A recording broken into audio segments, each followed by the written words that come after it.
Nesta aula, vamos dar prosseguimento à geração de realizações de variáveis aleatórias não uniformes. Nós vimos os métodos gerais, apresentamos alguns exemplos e agora falamos um pouquinho da normal, pelo método da inversão da função de distribuição. Agora vamos falar especificamente da normal, um método particular muito importante, que é o método polar Box-Miller. Então, o algoritmo polar Box-Miller para normal é, por exemplo, o principal algoritmo que as pessoas utilizam na estatística computacional para gerar realização de variáveis aleatórias normais, inclusive é o default padrão da função R-norm do R. Ele é baseado na generalização, do método da transformação de variáveis para mais de uma dimensão. Vamos considerar, que é o método jacobiano da transformação, vamos considerar P variáveis aleatórias, vamos falar do método geral com P variáveis, vamos falar especificamente do polar Box-Miller, que refere-se a duas variáveis. Então, nós temos P variáveis, P maior ou igual a 2, então x1, x2, xp, com função de densidade conjunta, f de x1, x2, xp, conhecida. E P variáveis y1, y2, yp, que são funções das variáveis x. Então, nós vamos fazer uma transformação linear ou não linear. Y1 vai ser uma função das P variáveis x.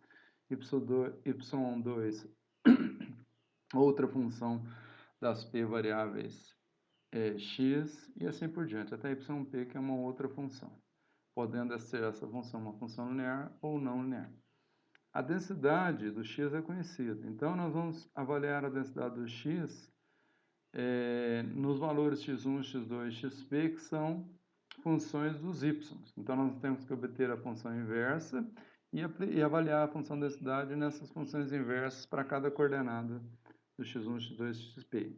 E multiplicar esse valor pelo valor absoluto do jacobiano da transformação. O jacobiano da transformação é o determinante de uma matriz dada pelas derivadas parciais de cada variável do x1, x2, xp em relação a cada uma das variáveis das quais queremos achar a densidade, que é o y1, y2, yp.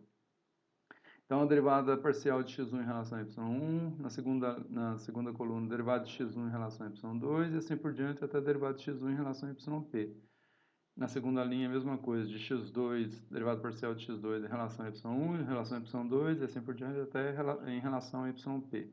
E na última linha, derivadas parciais de xp em relação a y1, y2, e assim por diante, até yp. Então, esse símbolo aqui agora é o determinante, nós vamos tomar o valor absoluto desse determinante. Isso é chamado de jacobiano da transformação. Essa derivada aqui da matriz resultante das derivadas parciais das variáveis que nós conhecemos a distribuição em relação a todas as outras que nós queremos a distribuição. Então, multiplicar essa densidade pelo valor absoluto jacobiano nos dá a nova densidade do y. E esse método é um método geral multivariado, de transformações de variáveis, é o que nós vamos utilizar aqui especificamente com P igual a 2.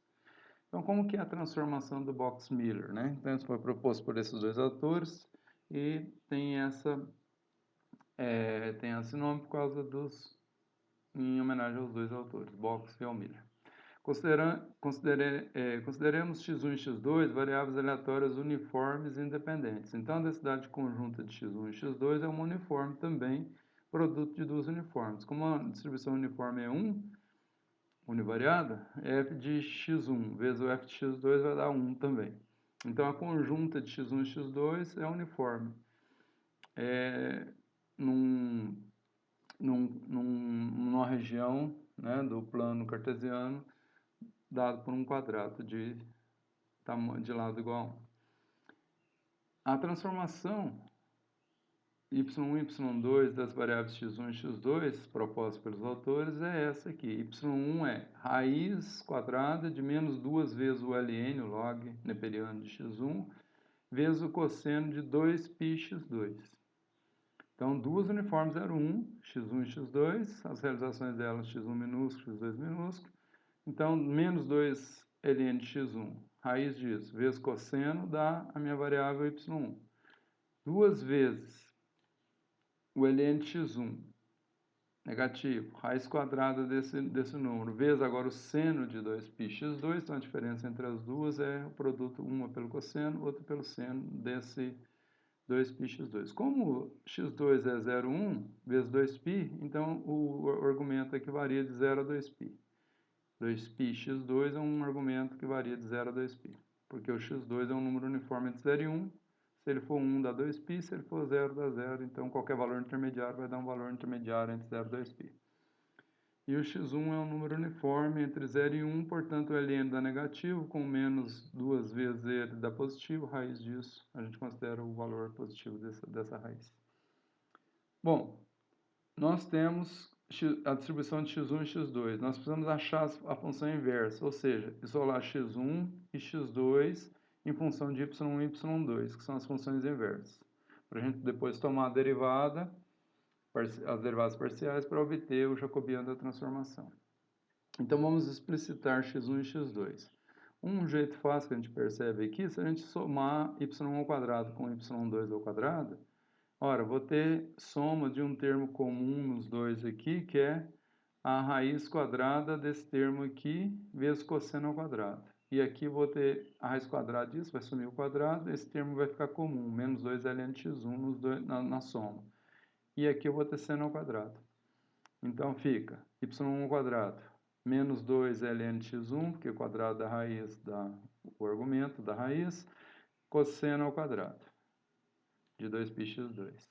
Agora, mais o quadrado desse termo aqui. Então, o quadrado desse termo aqui dá menos 2 ln de x1. Mais com menos dá menos. Então, menos 2 ln de x1 vezes seno ao quadrado de 2πx2. Portanto, eu posso colocar esse termo menos 2 ln de x1 em evidência, está presente nos dois termos. Sobra cosseno ao quadrado de 2πx2 mais seno ao quadrado de 2πx2, né? E isso, obviamente, todos conhecemos, é igual a 1. Cosseno de um ângulo mais, ao quadrado mais seno desse ângulo ao quadrado dá 1. Então, sobrou aqui menos 2 ln de x1. Então, se eu passar o 2 dividindo lá, o 2 negativo, então vai ficar menos essa soma deles ao quadrado dividido por 2, dá o ln. E se eu tomar o exponencial de cada lado, eu vou ter x1 igual a e elevado a menos meio de y1 mais y2, y1 ao quadrado mais y2 ao quadrado, que é essa expressão que está aqui. Então, explicitou o x1. Agora, se eu dividir, né, fazer uma razão aqui, vou ter y2 sobre y1, eu vou ter, esse termo vai cancelar e eu vou ter seno sobre cosseno. Foi o que eu fiz aqui. Então, y2 sobre y1, esse termo do y2 é o mesmo termo que está no denominador do y1, eles se cancelam, sobra seno ao quadrado de um ângulo sobre cosseno ao quadrado de um ângulo, isso é tangente do ângulo. Então, se eu aplicar a função inversa da tangente, é o arco, tangente menos 1, né, que é o arco tangente. Então, eu vou ter arco tangente de y2 sobre y1 igual a 2πx2. Portanto, x2 é o arco tangente da razão dividido por 2π, que está aqui. Então, juntando essas duas funções, né, essas duas expressões, duas equações, x1 é igual a isso, que nós obtivemos anteriormente, no slide anterior. Está aqui. E o y e o x2, que nós acabamos de obter o resultado, está aqui. Agora, eu tenho que achar a densidade do y1 e y2. E eu tenho as funções inversas. Agora eu vou derivar, então, para achar o jacobiano, derivado de x1 em relação a y1, derivado de x1 em relação a y2, derivadas parciais, obviamente. Derivada depois do x2 na segunda linha em relação a y1, depois derivado de x2 em relação ao y2. Então, a densidade y1 e y2 é que nós vamos achar. Então, vamos achar o jacobiano primeiro, como eu acabei de dizer. Derivado de x1 em relação a y1 é derivada dessa função, que é o x1, em relação a y1. Então, derivado de uma função exponencial, a gente deriva o expoente e multiplica pela função na sua íntegra, que é menos meio, e elevado a menos meio de y ao quadrado mais y2. A derivada em relação a y1 aqui vai dar parcial, né? Então, y2 é 0, a derivada dá 2y1 dividido por 2 então dá 1, e como é menos meio, então vai dar menos 1. Menos 1 vezes y1. Então, menos y1 vezes o e elevado à própria função. Só escrever o meio de forma diferente. A derivada de relação a y2 é idêntica, né? Então, só vai trocar quem vou derivar aqui, isso aqui vai zerar, então vai dar 2y2, o 2 vai simplificar com o meio, menos o meio vai dar menos 1, menos 1 vezes y2, menos y2 vezes a função e elevado a menos meio de y1 ao quadrado mais y2 ao quadrado. Então, essa derivada de x1 em relação a y2 é a primeira linha da matriz jacobiana, da qual nós vamos achar o determinante. A segunda linha tem que derivar agora o x2 em relação a cada uma das variáveis que eu quero achar a densidade, que é y1 e y2. A derivada de uma função arctangente, derivada de uma... tem um k aqui, uma constante, arctangente de uma função g, que depende de x, em relação a x. Então, a diretiva de derivação dela é, constante fica preservada aqui, fica a derivada da função, que é o argumento da função arctangente, em relação a x, dividido por 1 mais g ao quadrado. Então, constante vezes a derivada do argumento da função em relação a x, 1 mais a função ao quadrado, que é o argumento da arctangente. Então, derivar em relação a x2 em relação a y1, a função que nós pretendemos derivar é essa, em relação a y1. Então, eu tenho que derivar esse argumento que está aqui, y2 vezes y1 a menos 1, ou y2 sobre y1, mesma coisa. Então, y2 vezes y1 a menos 1, eu passo o menos 1 multiplicando, eu vou derivar isso, eu vou fazer essa parte aqui, derivada do argumento em relação a y1, vou passar o menos 1 multiplicando, vai ficar menos y2, e vou subtrair 1 do expoente. Então, vai ficar y1 elevado a menos 2. Então, y2 sobre y1 ao quadrado é negativo. É o que está aqui. Então, a derivada da função g em relação a x. E embaixo, 1 mais g ao quadrado. A g é y2 mais y1, então 1 mais g ao quadrado. Então, mais isso aqui ao quadrado. Então, dá y2 ao quadrado sobre y1 ao quadrado. E o k é 1 sobre raiz de 2π. Ele continua multiplicando aqui a função aqui de fora. Beleza, aí eu posso simplificar, pôr menos aqui, passar o y1 ao quadrado aqui para baixo, e aqui fica desse jeito. Menos y2 sobre 2π y1 ao quadrado, que multiplica 1 mais y2 sobre y1 ao quadrado. Agora, a derivada em relação dessa função, 1 sobre 2π arctangente de y2 e y1 em relação a y2. Agora é mais fácil, que a derivada de y2 sobre y1 é 1 sobre y1, a constante k continua multiplicando aqui de fora, e 1 mais a função ao quadrado. Do mesmo jeito, tá lá.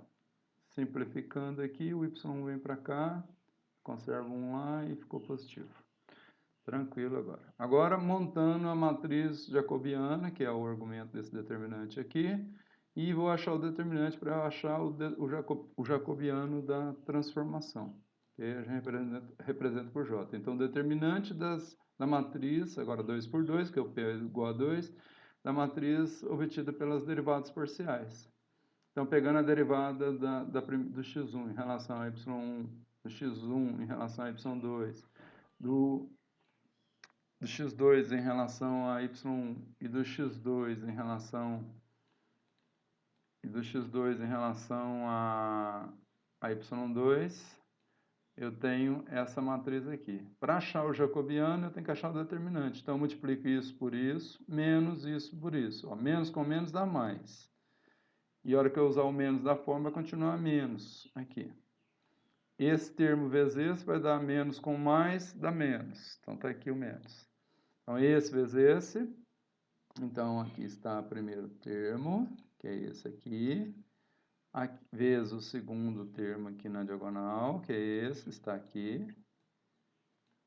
Menos esse termo aqui sem o sinal, vezes esse termo aqui, porque menos com menos dá mais, e é esse vezes esse, menos esse vezes esse. Então, menos com mais vai dar, porque menos com menos que dá mais, com menos da fórmula continua menos. Então, o primeiro termo da diagonal secundária aqui, vezes o segundo termo da diagonal secundária. Primeiro termo, segundo termo. Está aqui. Ora, eu posso colocar esse termo em evidência, que ele está presente na soma aqui, e ele é negativo, eu trouxe o negativo para cá. Esse termo aqui, 2πy1, está presente nos dois, 2πy1, vai sobrar um y1 aqui, e aqui vai sobrar um y1 positivo aqui, porque o negativo eu tirei em evidência. Essa função também está presente nos dois produtos, né, nos dois termos da soma, nesse produto de K com esse produto de K. Então, ela também vem em evidência. Então, aqui sobra esse y1 e aqui sobra y2 vezes y2 ao quadrado e 1 dos y1, porque 1 eu pus em evidência, sobre y1, portanto, aqui no denominador. Esse y1 aqui. Achando o mínimo nessa parte aqui, o mínimo entre 1 e y1 é y1, então dá y1 ao quadrado mais y2 ao quadrado sobre y1. Então, esse termo aqui e aqui é a mesma coisa. Só que tem esse y1 aqui multiplicando o y1 ao quadrado aqui. Então, esse termo vai cancelar, vai ficar y1 no denominador. E, ora, esse termo, então, é idêntico a esse aqui. Então, eles vão se cancelar. Isso aqui vai cancelar com isso. Então, vai sobrar apenas o e elevado a menos 0,5 y1 mais y2 sobre 2π. Que está aqui. Então, esse é o jacobiano. Se eu fatorar... deixa eu fatorar depois. A densidade, então, do y1 e y2, usando o método que eu apresentei lá na frente, é o fx1, x2, avaliado em x1 e x2. Quem que é x1 e x2? Vamos voltar aqui, ó. x1 e x2 foram explicitados aqui, ó. x1 é isso e x2 é isso. Mas qual que é a densidade do x1 e x2? x1 e x2 são variáveis aleatórias uniformes independentes. Qualquer que seja o x1 e o x2 entre 0 e 1, o valor da densidade é 1. Então, não importa como que é essa expressão do x1, como é a expressão do x2. Não importa quão complexa é. Os valores que eles têm são valores entre 0 e 1. E, portanto, ao avaliar a densidade aqui de x1, qualquer valor que x1 e x2 assuma é 1, porque ela é uma uniforme bivariada. São duas uniformes independentes, produtos de 1 e 1. O valor do jacobiano em módulo, em valor absoluto. Então, o jacobiano já é uma matriz, né? Um determinante de uma matriz, então ele já foi transformado em escalar, aqui é uma função escalar. Agora eu vou pegar o valor absoluto. Então, esse módulo aqui não é o mesmo que está aqui, ó. Esse aqui é determinante, aqui significa módulo. Módulo jacobiano podia pôr ABS do J também, igual eu pus lá no geral. Bom, então vou pegar o módulo disso, então esse sinal aqui vai desaparecer. Ora, eu posso escrever o 2π, 1 sobre 2π, como raiz de 2π vezes raiz de 2π no denominador. Então, esse 2π aqui, eu escrevo ele dessa forma que está aqui. 1 sobre raiz de 2π vezes 1 sobre raiz de 2π. E o e elevado a menos meio de y1 ao quadrado vezes o e elevado a menos meio de y2 ao quadrado, posso fatorar, porque eu conservo a base, soma expoente, eu recupero isso aqui. Portanto, se eu separar 1 sobre raiz de 2π com o primeiro e elevado aqui, depois 1 sobre raiz de 2π com o segundo e aqui, eu obtenho essa expressão que está aqui. Essa expressão que está aqui, essa primeira parte aqui, se vocês observarem, é a função densidade e probabilidade de uma variável aleatória normal padrão para o y1. E aqui, uma variável aleatória normal padrão para o y2. Então, a densidade conjunta do y1 e y2 é uma densidade resultante do produto de duas densidades normais padrão, uma para o y1 e y2. Quando a densidade conjunta pode ser fatorada como produto, nós sabemos que isso acontece quando y1 e y2 são independentes. Então, y1 e y2 são, portanto, variáveis normais, padrão, independentemente distribuídas. Então, se eu fizer a transformação do Box-Miller, vou voltar aqui atrás. Aqui. pegar dois números uniformes, fazer essa conta aqui, pegar essa outra aqui, eu vou ter duas realizações de variáveis aleatórias normais padrão independentes. Então, basta gerar um número uniforme 0,1, tomar o ln, multiplicar por menos 2, extrair a raiz quadrada e achar o cosseno de 2πx2 e multiplicar. Aqui é a mesma coisa, só que multiplicar por seno de 2πx2. Fazendo isso, automaticamente y1 e y2 está provado, acabamos de provar esse teorema, são duas realizações de variáveis aleatórias normais padrão. Então, desde que a densidade conjunta de y1 e y2 ela é o produto de duas normais independentes, como acabamos de dizer, podemos afirmar que as duas variáveis são normais padrão independentes. Então, ao obtermos realizações de x1 e x2 uniformes dependentes e aplicarmos as duas transformações que eu acabei de voltar lá, nós obtemos a distribuição conjunta de duas normais independentes. Portanto, nós temos a realização de duas normais independentes. Esse é o método chamado Box-Miller. Mas nós não vamos implementar esse método. Existem algumas dificuldades computacionais. Uma delas é o cálculo do seno e cosseno explicitamente. Ele, nos computadores, principalmente na época em que ele foi criado, ele era muito lento. Então, em 1964, os computadores estavam aparecendo, existiam pouquíssimos computadores no mundo. O Marsaglia e Bray, em 64, eles propuseram o método chamado Polar Box-Miller, que é um artifício computacional para evitar o cálculo do seno e cosseno indiretamente, que no computador faz esses cálculos através de séries, de séries. Há uma fatoração em série da função seno, da função cosseno, e é feito um cálculo a partir de séries. Então, qual que é a lógica? Nós vamos gerar números uniformes num círculo unitário. Então, números entre menos 1 e 1. Mas alguns números entre menos 1 e 1, conjuntamente, eles podem estar fora do círculo unitário. Então, esses números nós vamos ter que eliminar. Então, nós vamos fazer algumas repetições aí, para evitar o cálculo do seno e cosseno. É só um artifício, trigonométrico aí, para evitar o cálculo direto de seno e cosseno. A gente vai fazer operações de raiz, somas, de quadrado, etc. Por exemplo, se eu gerar um 0,9 e o 2, 0,9, esse ponto está fora do círculo unitário. Então, se você plotar esse ponto, ele não está dentro de um círculo unitário. Como é que eu sei que um ponto está dentro do círculo unitário? O círculo unitário tem raio 1. Então, se eu calcular o raio, 1 ao quadrado mais o 2 ao quadrado, esse número tem que, se eu extrair a raiz quadrada, ou se eu deixar o raio ao quadrado, ele tem que estar entre 0 e 1. Então, se esse número 1 ao quadrado mais o 2 ao quadrado estiver entre 0 e 1, ele está no círculo. Então, 0,9 ao quadrado mais 0,9 ao quadrado é 0,81, mais 0,81, obviamente, é 1,62, está fora do círculo unitário. Esse número tem que ser descartado. Então, nós vamos tomar só 1 e 2, o 1 uniforme, de menos 1 a 1, não é de 0 a 1. E o 2, outro uniforme, de menos 1 a 1.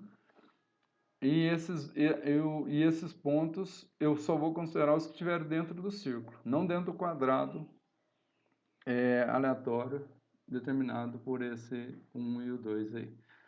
Portanto, o que a gente vai obter é uma variável aleatória chamada R2, que é o raio ao quadrado, do 1 ao quadrado mais o 2 ao quadrado. E essa variável aleatória R2, ela vai variar de 0 a 1, porque ela vai estar dentro do círculo unitário. Se ela estiver fora, é descartada. Igual eu expliquei. Se gerar um 0,9 e o outro 0,9, está descartado. Então, essa uniforme ela vai ser usada como x1 do nosso caso anterior, da transformação lá atrás, do Box-Miller. E esses pontos, 1 e 2, eles formam uma coordenada dentro do círculo. O ângulo em relação ao eixo 1, o eixo da abscissa, ele vai ser chamado, o ângulo aleatório vai ser chamado de θ. E duas vezes, ele vai representar o x2, mas não o x2 inteiro, porque o θ ele pode ser um ângulo que vai de 0 a 2π. Então, ele vai ser o 2πx2, porque x2 é um número entre 0 e 1. O x2 é uma variável uniforme, como o x1 é, de 0 e 1. Então, para ser um ângulo que pode percorrer o 0 a 2π, esse ângulo aleatório θzão aqui vai variar de 2π, de 0 a 2πx2. Ou seja, quando x2 for 1, obtiver uma realização, uma realização zero, ele vai ser zero. Quando ele for 1, vai ser 2π. Quando for um número entre 0 e 1, ele vai ser um número entre 0 e 2π. E então estaria correto. Então, a vantagem de não utilização dessa expressão, então, 2πx2 é o nosso θ. O cosseno do 2πx2 que a gente calcula lá, e o seno do 2πx2, seria o cosseno desse ângulo. E como é que a gente vai calcular esse cosseno desse 2πx2? É o 1 sobre raiz do raio ao quadrado e o 2 sobre a raiz do raio ao quadrado. Ou seja, o 1 sobre o raio, o 2 sobre o raio, nós temos o cosseno e o seno. Vamos ver isso no círculo trigonométrico? Então, se eu tiver um ponto dentro do círculo unitário, então esse eixo aqui é o 1, ó, veja, formou um triângulo retângulo aqui. Esse comprimento aqui é o 2, transportado para cá nessa linha pontilhada, então esse ponto 1 e o 2 está aqui. O ângulo θ é o 2πx2.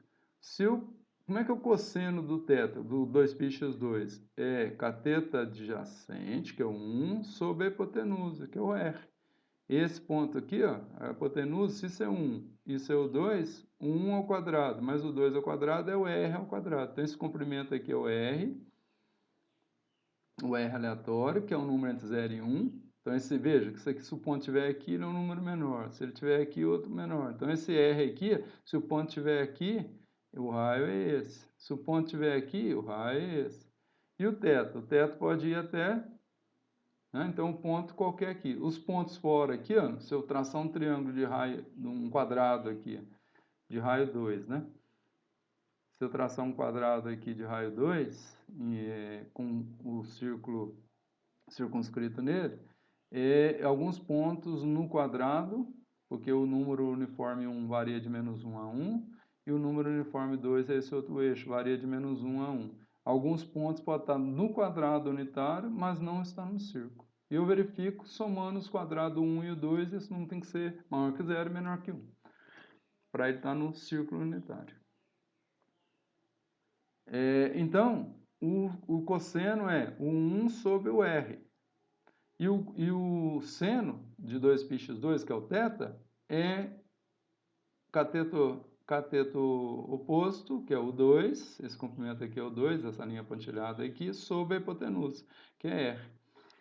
Portanto, por isso que está essas expressões. Então, em vez de calcular cosseno e calcular seno, eu pego o 1 que eu gerei, divido pelo r, e pego o 2 que eu gerei e divido pelo r. Eu só tenho que confirmar que esse ponto não está no quadrado apenas, tem que estar no círculo unitário. Portanto, o valor de 1 ao quadrado mais o 2 ao quadrado tem que ser menor ou igual a 1. Ponto. Então, o que nós temos? O R2, que é esse raio aleatório aqui, ele é a variável 1 ao quadrado mais o 2 ao quadrado. Eu pus um ponto no quadrante 1, mas pode estar no quadrante 2, pode estar no quadrante 3 ou no quarto. Não importa. Então, esse R2 vai representar a minha variável x1. Veja que o comprimento vai de 0 a 1. O ponto pode estar no máximo em cima da circunferência ou no interior do círculo unitário, mesmo que ele esteja aqui mesmo. Então, o comprimento dessa hipotenusa aqui, nesse triângulo retângulo, formado pelo 1 e o 2 como catetos, no máximo é igual a 1. E no mínimo é igual a 0 se ele estiver no centro aqui. Não importa em qual posição. E o ângulo θ, que é o ângulo formado com esse eixo 1 aqui, o eixo do 1, ele é um ângulo entre 0 até 2π, se eu estiver medindo isso em radiano. Por isso que ele é 2πx2. Ele não vai representar o x2 direto, porque o x2 varia de 0 a 1. Então, ele vai ser 2πx2 para fazer esse comprimento variar de 0 a 2π.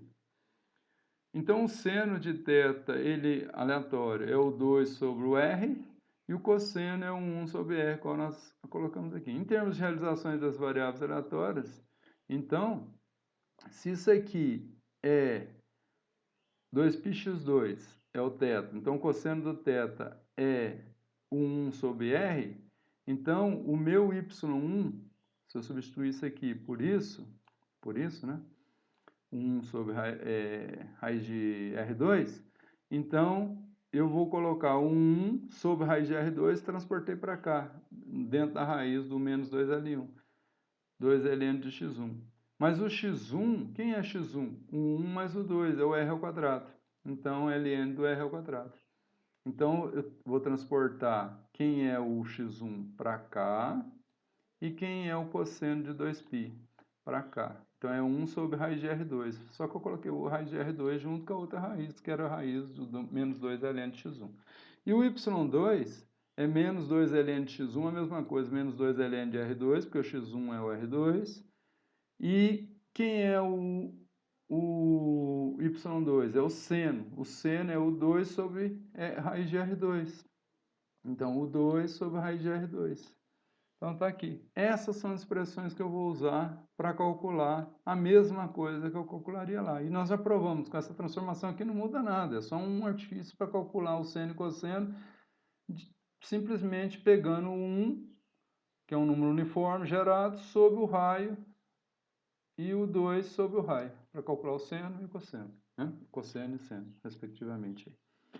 Então, é essa expressão que nós temos que programar. Cada vez que eu gerar dois números aleatórios uniformes entre menos 1 e 1, e eles estiverem no círculo unitário, eu fizer essa conta aqui para um e essa conta para o outro, eu gero y1 e y2, que são duas realizações de variáveis aleatórias normais padrão independentes. Então, a cada rodada, eu gero dois uniformes, e dois uniformes me levam à geração de dois números normais dependentes. Essa expressão aqui que nós vamos usar, essas duas. E esse aqui é o método polar Box-Miller. E a prova foi feita geral lá, sem o artifício de cálculo. A única diferença aqui é o cálculo de seno e cosseno, feito por artifícios trigonométricos aqui, geométricos, né? Então, geramos o 1 e o 2, uniforme menos 1 e 1, essa é a lógica. Aceitamos esse valor se a soma dos quadrados deles estiver entre 0 e 1. O 0 não dá para ser o 0 R2, nós não podemos aceitar o 0, porque senão vai ter divisão por 0 aqui. Então, esse aqui é o R2, ó. Esse é o R2. Se ele der 0, eu tenho que descartar. Ln de 0 também não existe, né? Então, eu não posso usar o 0. E se ele for menor ou igual a 1? 1 não tem problema. Caso contrário, nós geramos de novo dois novos pares, um novo par, né? Dois novos números uniformes, menos 1 a 1, e verificamos se ele está entre 0 e 1. 0 excluído e 1 inclusive. Incluído. Se os números forem aceitos, aí nós calculamos y1 e y2 com essas expressões aqui. Então, nós temos a realização das duas variáveis aleatórias normais usando essa expressão, que é o método polar Box-Miller. É só isso que nós temos que fazer, gerar uniformes e fazer isso. Se eu preciso de uma amostra tamanho 7, eu tenho que fazer esse processo 3 vezes, eu gerei 6, e mais uma. Mas aí ele vai gerar 8. O que eu faço? Eu sorteio um ao acaso lá, ou pego sempre o primeiro gerado e desprezo o último. Se for número par, 8, por exemplo, que eu preciso gerar, então eu repito esse processo 4 vezes, né? E ao repetir 4 vezes, eu vou ter o número 8 de realizações normais, porque eu gero duas uniformes em menos 1 a 1 por vez para gerar duas normais. Então, é um método computacionalmente muito simples. Como que nós implementamos isso? Novamente, nós colocamos uma função dentro de outra. Então, eu chamei de Box-Miller a minha função, ela recebe o tamanho da minha amostra, a média e o desvio padrão. Então, como eu vou gerar normais padrão, no final, se eu pegar cada valor gerado, y1 e y2, e multiplicar por sigma e somar a média que o usuário vai entrar, ele vai recuperar a escala não padronizada. Então, esses argumentos aqui é para gerar normais não padrão. O método gera variáveis normais padrão. A função polar, ela faz o trabalho pesado. Então, eu vou entrar na minha função Box-Miller, a função vai passar dentro do escopo dessa função, conhecer o n, o mi e o sigma. Perdão. Então, a polar, ela faz exatamente, gera os números uniformes, calcula o y1 e y2 usando aquelas fórmulas que eu acabei de mostrar, sem calcular seno diretamente, pelas expressões trigonométricas ali que nós achamos. Então, o que ele tem que fazer? Gerar um número aleatório e verificar na função polar, uma função sem argumento. Então, ela foi programada e é dentro da outra. Então, essa polar só vai existir no escopo da Box-Miller, que é o gerador de números aleatórios normais que eu estou querendo. com média mi e variância sigma 2, desvio padrão sigma. Então, ao entrar aqui na primeira coisa, o que ele vai fazer? Ele vai usar essa estrutura de repeat aqui. O que ele faz? Ele gera, usando a função RUnif do R, que é o Mersenne Twister, gera duas variáveis uniformes. Agora, veja, primeira vez, ó, aqui eu sou obrigado a colocar os argumentos, menos 1 a 1. Se eu deixar aqui sem nada, ele vai gerar 0 a 1. E eu preciso gerar números uniformes de menos 1 a 1, como eu expliquei, em um quadrado de lado 2. Bom, e eu preciso verificar que se esses valores estão no círculo unitário ou não. Então, eu fiz um produto vetorial aqui, ó, U'. Isso aqui é o 1 ao quadrado mais o 2 ao quadrado. É o meu R2. Tá? Então, eu fiz através do U'. O vetor não precisa transpor, porque o R ele não sabe se é linha ou se é coluna. Então, se eu faço U por cento, asterisco por cento, estou fazendo produto de dois vetores. E ele já entende que é produto interno. Como se fosse na álgebra clássica, lá seria U'. Aqui é U vezes U, mas produto matricial, por cento, asterisco por cento. Não é asterisco U asterisco U, senão ele faria produto de Hadamard, elemento por elemento, e não somaria. Aqui soma. Então eu tenho um R2. O que eu preciso verificar? Se esse R2 é maior que zero, que não pode ser zero. Estaria dentro do círculo, mas se der zero, não consigo fazer a divisão lá. E se o R2 é menor que 1. Então, se essas duas condições, R2 maior que zero, não pode ser igual a zero, maior que zero, então eu estou excluindo zero, e o R2, porque negativo nunca dá, porque é soma de quadrados, né?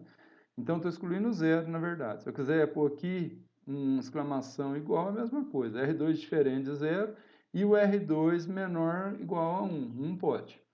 Então, se isso acontecer, ele dá o break, ele vem para cá. Para a primeira linha, para cá. Para a primeira linha depois do repeat. Caso o R2, por exemplo, dê maior que 1 aqui, ou der 0, ele tem que sortear dois novos pontos, duas uniformes, em menos 1, achar o novo R2 e verificar se está no círculo unitário. Então, meu vetor U aqui ao final vai ter números que vão estar obrigatoriamente no círculo e não são o zero. O zero não serve. No centro do círculo. O centro do círculo não serve, porque senão daria divisão por zero naquelas contas que eu preciso fazer. Aqui, ó, veja, eu preciso pegar a raiz quadrada de menos 2LR log, né, ln do R2 sobre o R2. Eu estou fazendo aquela parte interna lá. Ó. Então, o meu FF aqui é essa expressão aqui, ó, essa primeira parte que está presente nos dois casos. Agora, eu tenho que obter o y1 e o y2, multiplicando pelo 1 e o 2 que eu gerei. Então, eu fiz isso vetorialmente. E essa constante, que é a raiz quadrada do menos 2ln do R2 sobre R2, vezes U. Então, eu tenho um vetor y com y1 e y2. Aqui gerou vetorialmente, vocês vão ver.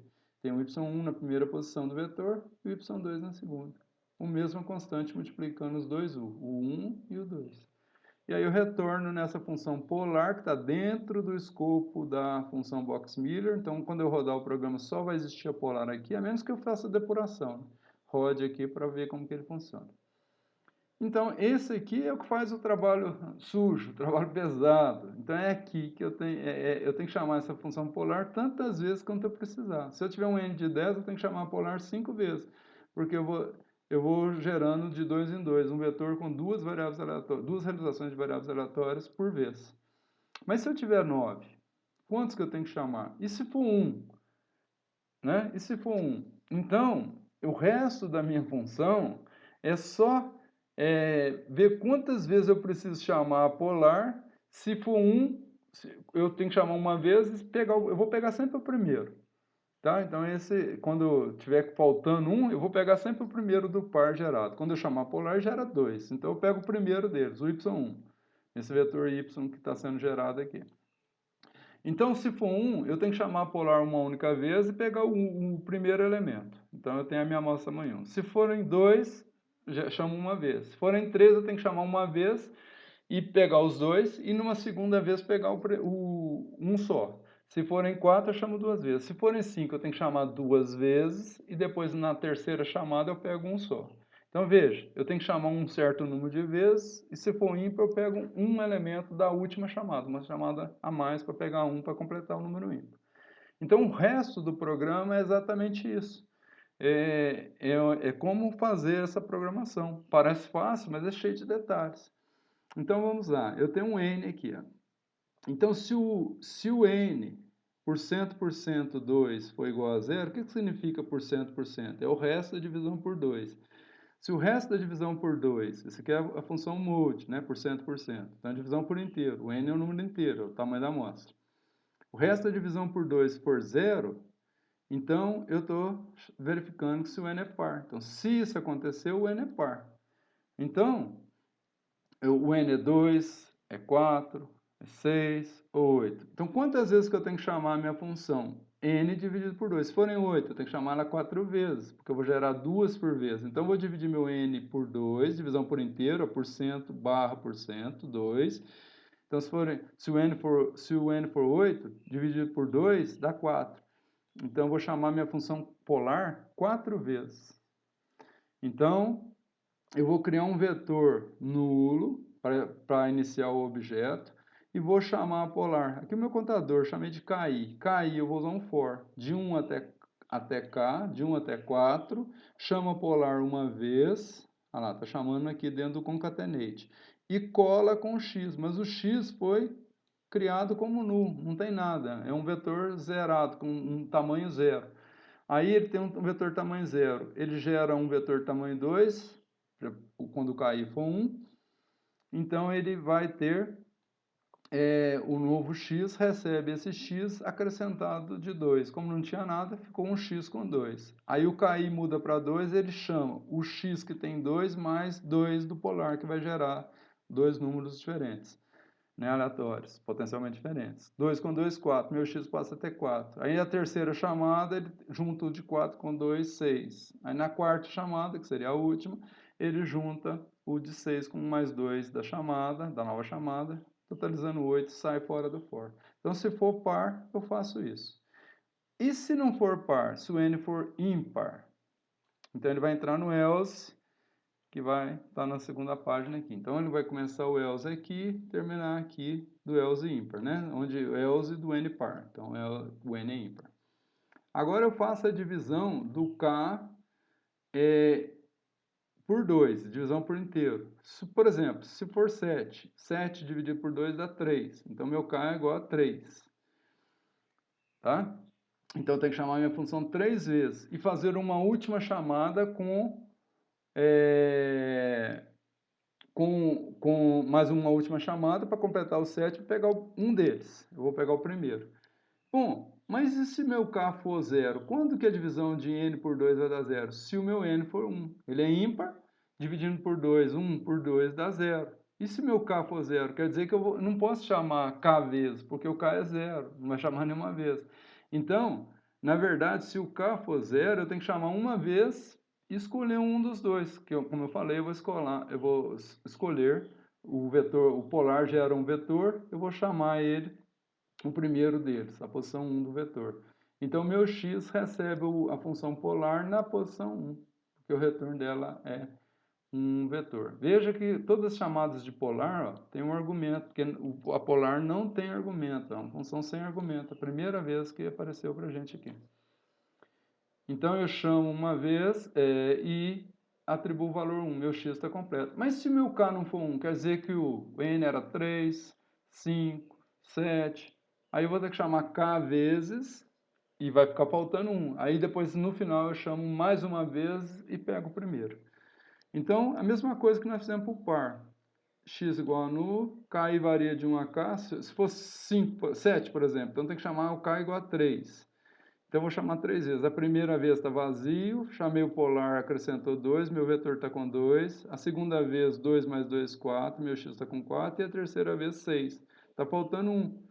Cadê 1? Então, eu concateno o que tem 6 com um polar, mas pegando um deles. Peguei o primeiro. Eu posso pôr 1 ou 2 aqui para pegar uma das duas posições. Então, concatenei o 6 com o primeiro de uma nova chamada de polar. Então, meu x completou o 7. Então, tem que separar o caso de n igual a 1 do n maior que 1 ímpar. Então, esse caso aqui é para o n ímpar.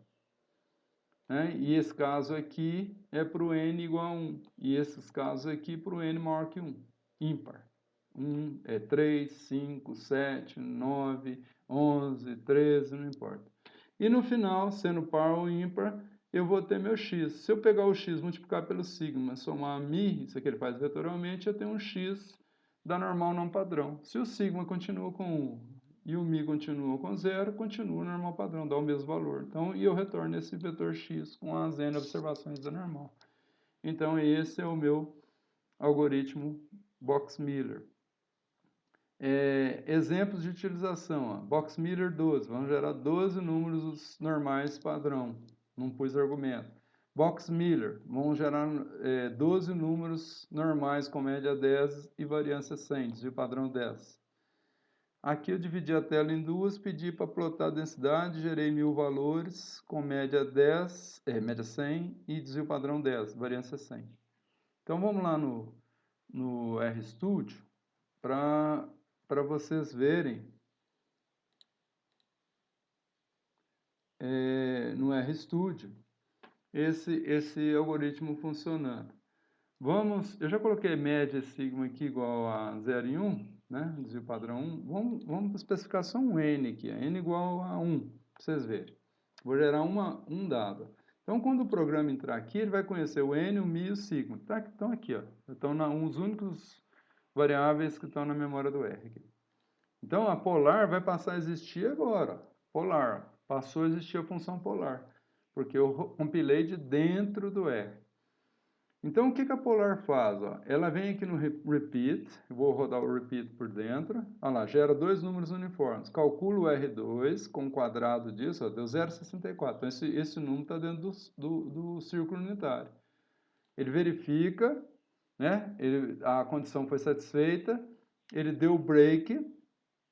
Porque está maior que 0, menor ou igual a 1, mas não tinha para onde pular, porque eu estou dentro do loop, né? Está dentro do repeat. Agora ele calcula essa parte aqui, isso ele chama de FF, e depois multiplica esse FF pelo U. Então ele gerou o par das variáveis Y. Opa, esqueci de... Gerou o par das variáveis Y, 0,90 e 0,25. É assim que o polar ele vai soltar esse vetor, com duas posições. Duas realizações normais padrão. Agora, meu n é 1. n.2 é igual a 0? Não é. Então, ele não vai entrar aqui. O k, meu k é o n dividido por 2. 1 dividido por 2, 0. Divisão por inteiro. Não é n dividido por 2 desse jeito. Daria meio. Aqui, ó. Então, meu k é 0? Então, ele gera a polar e vai pegar o elemento 1 dela. Eu vou fazer rodar aqui, vai dar outro número, mas porque é aleatório, cada vez que eu chamar a polar, olha lá, deu 1,27. Pegou o primeiro. Eu poderia escolher aqui, se eu quisesse, o segundo. Então, meu x estaria com o segundo de cada caso. Irrelevante isso aqui. Estou pegando aleatoriamente um dos dois. Não sei o que vai sair, é tudo independente. Então, pegar o primeiro ou o segundo não faz diferença. Mas se o meu n fosse igual a 3, o que aconteceria? Era ímpar. Meu k, então, deu 1. Então, ele vai entrar no else, porque o k não é 0. Então, se ele não é 0, ele entra aqui. Então, ele cria um vetor x vazio. Aí ele vem para cá. O k aí vai variar de 1 até 1, porque meu k vale 1. Então, ele vai fazer o primeiro giro aqui. Ó. O que ele faz no primeiro giro? Ele gera dois números. Então, meu x aqui, vão ser diferentes, porque eu chamei de novo, né? É o x que tinha antes, que era nulo, mais os dois valores. Ora, o KI vai variar de 1 até 1, então cerrou, porque meu K vale 1. Então ele vai ficar só com esses dois, então ele vai pular para cá, sair fora do for, e vai gerar mais um de polar e juntar com aquele dois que estavam lá. Então os dois mais um novo que foi gerado, que é esse 0,9 aqui. Então, no final ele retorna esse x, multiplica por sigma e soma, no caso dá a mesma coisa, e retorna essa amostra aleatória. Essa é a lógica. E se o K for, se o N for 8, por exemplo, né? Ele vai entrar aqui, ó, N dividido por 2 é igual a 0? Então ele entra aqui. Meu K vai dar 4, que é 8 dividido por 2. Inicia o X como nulo, roda 4 vezes aqui, meu X vai estar com 8. juntou de 2 em 2. Cada chamada da polar aqui juntou 2. Os primeiros 2 foram esses, depois os outros 2, porque ele vai variar de 1 até k. K igual a 4. Essa é a lógica. Então, vou limpar tudo aqui, ó, tirar todos os objetos da memória. Veja que ao rodar aqui, ó, carregar a função, carregou só a função Box-Miller, não tem a função polar. Vai criar um x aqui, ela criou um x, tamanho 12, vai imprimir os 12 valores. Aqui, veja que é em torno de 0,1. Aqui esse y é com média 100, ó, veja que os valores estão oscilando em torno de 100. E aqui eu vou gerar 1000 valores, ó, um gráfico. Fiz uma densidade, uma estimação de densidade por kernel. Então, com média 100 e variância 100 também, desvio padrão 10. Se eu colocar um número maior aqui, melhora a qualidade do estimador. Eu poderia pedir um histograma do Box-Miller aqui.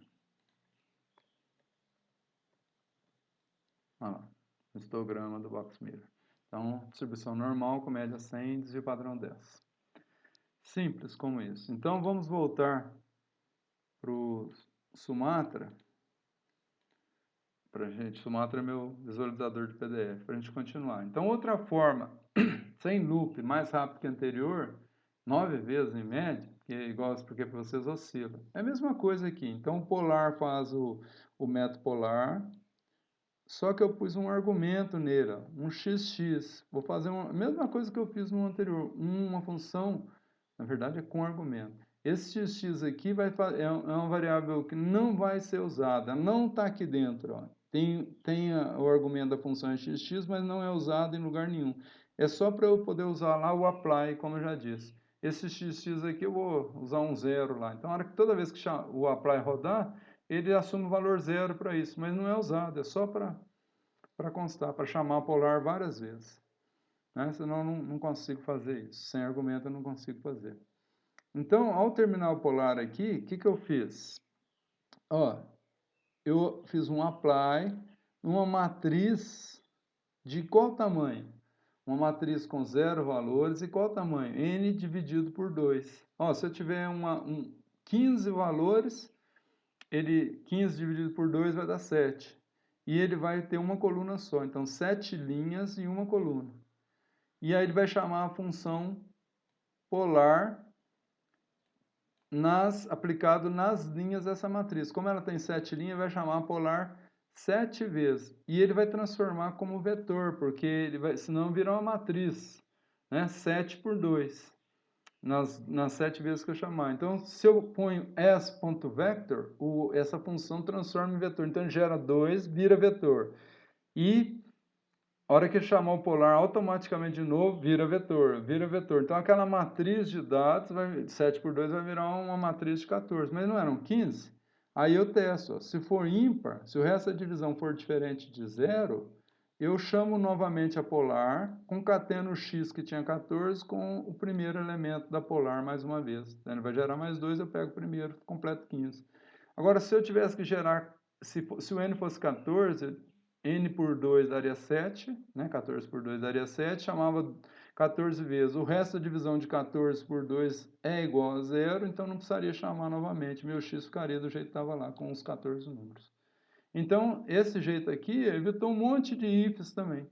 Então, eu usei o apply numa matriz. Quem que ele vai passar no lugar do xx? Os zeros que estão aqui. O meu xx na primeira chamada vale 0, ele retorna 2 valores.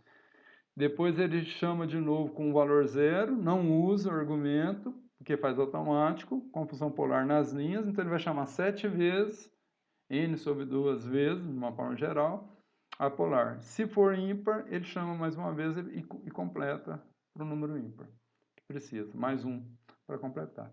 No final ele despadroniza, se for o caso, se a pessoa modificar a média e a variância, desvio padrão, despadroniza e retorna o x despadronizado. Então essa função, vou mostrar para vocês no RStudio, ficou muito mais simples de utilizar. Então, vou rodar aqui novamente essa polar agora. Na verdade, aqui tem um errinho, né? Com argumento, tá? Mas esse argumento é como se não existisse. Carreguei. Olha, eu vou aplicar um apply aqui por dentro, só para vocês verem o resultado. Opa, esqueci de especificar o meu n. N igual a 15, por exemplo. Então, vou usar lá o apply. Veja, isso aqui ele me deu uma matriz de 7 linhas, 7 colunas por 2 linhas. Quando eu uso o s.vector, não vão ser os mesmos valores, aí ele transforma em vetor. Tá? Então, isso aqui é diferente. Ó. Até a 7ª posição, 8ª posição. Aqui é matriz. Ó. Esse objeto aqui é matriz. 2 por 7. E agora, como vetor, né, o x então é um vetor de valores, ele, se for ímpar, ele concatena mais um. Então, meu x agora tem, em vez de 14, vai ter 15. Um a mais, ó, que é esse aqui, que foi gerado, em relação ao anterior, que é 0,5747. Então, isso aqui é muito mais eficiente. Então, ó, n igual a 1. Então, ele vai gerar um norm BM, chamei de norm BM uma função, para diferenciar do caso anterior. Vou carregar essa função novamente aqui, que eu vou precisar dela. Aqui gerando 200.000 valores, e vou plotar a densidade, ó, 200.000 valores, usando a norm BM, com média 100 e o padrão 10. Agora eu vou marcar o system.time da norm BM, gerando 200.000 valores, e dividir pelo tempo gasto da rnorm, que é a função do R que gera variáveis aleatórias normais, com o mesmo algoritmo que nós estamos usando, só que implementado de outra forma. Então, a razão, demora um pouquinho, a do R ó, é o mesmo algoritmo. O que nós implementamos aqui é o que o rnorm faz por default, tá, gente? Então, a razão entre os tempos quer dizer que a normal é 60 vezes em média mais rápido. Pode oscilar. Se eu fizer de novo aqui, vamos ver quando dá, 56,5 vezes. Agora eu fiz com 90.000 aqui por causa do tempo. Ó. 90.000, demora um pouquinho mais. Estou dividindo a box Miller, aquela com loop, com a nossa norm BM. Então, olha o tempo. 21 vezes, ó, que deu aqui. Então, a nossa foi 21 vezes maior, mas em geral dá em torno de 9, 10, né? Então, depende muito do clock do computador, do calor que está, então oscila muito. Mas a versão sem loop nossa é muito mais rápida do que... Aí, já deu 18 vezes. Mais rápido do que a com loop. São duas implementações diferentes, mas da mesma coisa, mesmo algoritmo, que é o Polar Box Miller, que é o mesmo do rnorm. Só que com implementação via, né, compilado. Ou C, ou Fortran, não sei o que eles fizeram. E agora a Box Mirror em relação ao SAS, ó, o rnorm do SAS. A com loop nossa com a rnorm. Então, todas as três comparações possíveis. Então, vamos ver quantas vezes a do R é maior que a Box Mirror. Deu infinito aqui, não deu nem conta de fazer. É tão grande a diferença. Isso aqui nem marca. Por isso tinha que pôr um pouco mais para ter mais paciência. 90.000 é muito pouco para o rnorm, porque ele é muito rápido. Não dá nem tempo do clock marcar direito. 882 vezes, quase 1.000 vezes mais. E em relação a sem loop, foram em torno de 60 vezes só. Então, a nossa função e a do R, a nossa é 60 vezes, que já é um número considerável a favor do R. Né? E isso sem loop. E agora com loop, esse mundaréu de vezes aqui, 882 vezes. Vamos voltar para os nossos slides. Então, tá aí a nossa... Eu acrescentei mais coisas lá no programa R. Há algumas aproximações. Ninguém vai fazer aproximação para gerar dados normais, mas, eventualmente, antigamente, o pessoal usava. O Atkinson e Pearson, em 76, apresentaram uma aproximação baseada na distribuição chamada Tukey-Lambda, do Tukey. Então, uma variável aleatória normal, pelo menos aproximadamente normal, pode ser obtida gerando uma uniforme 0,1, tomando ela a potência 0,135, 1 menos u elevado a 0,135, dividido por 0,1975. Esse aqui é extremamente simples de implementar, só fazer essa conta, n vezes, pode fazer vetorialmente, gera um vetor, faz essa conta vetorialmente, gera um x, uma amostra da normal. É exato? Não. Então, para que eu vou usar isso? Não vou. Isso aqui é só uma curiosidade para o nosso curso. Então, eu poderia usar, se eu tiver necessitando gerar com uma certa aproximação, essa aproximação é muito boa. A outra aproximação faz uso da relação do limite do teorema do limite central. Então, é baseado originalmente na soma de 12 variáveis uniformes. A soma de variáveis aleatórias uniformes, ou a média de uma amostra de qualquer distribuição, aproxima-se da normal. Então, vou gerar uniformes independentes, 12, e vou calcular essa variável x aqui. Essa variável x, ela soma dos 12 uniformes, menos 6 é uma normal 0,1. Se eu quero uma normal sem ser padrão, multiplico por sigma e somo o mi, né? Igual nós fizemos no finalzinho das duas funções ali. Isso é decorrente do teorema do limite central. Bom, a uniforme 0,1 ela tem média meio e variância 1/12. Então, se nós somarmos um número k de variáveis normais, se a média de cada uma é meio, a esperança da soma é a soma da esperança. Então, meio mais meio mais meio, k vezes. Então, k sobre 2. E a variância, se elas são independentes, a variância da soma, só no caso independente, são, né? São variáveis independentes. K independentes que eu vou gerar. Então, é a soma das variâncias. Então, K sobre 12 é a variância da soma de K valores. Quando isso é 12, o K é 12, eu vou somar 12, 12 sobre 2 dá o 6, está ali. 12 sobre 2 dá 1, raiz de 1 é 1, dividir por 1 é a mesma coisa que nada, né? Não vai alterar nada no numerador. Por isso que sobra só isso. Então, se eu quiser aumentar esse número para 20, para 30, é só usar essa fórmula aqui. Então, essa fórmula aqui gera números aproximadamente normais, realizações de variáveis aleatórias com uma distribuição aproximadamente normal. É a mesma coisa aqui. É um caso particular dessa última expressão aqui, aquela de cima ali. Essa aqui é o Tuca e lambda e essa é a soma de uniformes. Com um caso particular para 12, que é a recomendação que está na literatura. Se eu uso mais, para cada variável normal eu preciso de K. Se são 12, eu preciso de 12 números para gerar um normal. Lembra que no nosso algoritmo, cada duas uniformes dão duas normais padrões independentes. E aqui não, cada K dá 12, dá uma. Então eu estou usando essa expressão aqui para esperança da uniforme, B igual a 1, A igual a 1 dá meio, né? Variância B menos A que dá 1 ao quadrado sobre 12 dá 1/12 dali. Então essa é a expressão geral para uma uniforme AB, B maior que A. E eu fiz um programa, mas eu chamei nesse programa o número de uniformes de NU, não tem nada a ver com grau de liberdade, é o número de uniformes. Mas eu vou deixar isso como implementação para vocês. Então nossa aula fica até aqui, eu nem vou mostrar, né, porque senão vocês podem parar os slides, acho uma outra aula aí eu fiz isso. Vou deixar para vocês implementarem, ok? Então, eu vou continuar minha aula com a parte discreta na sequência.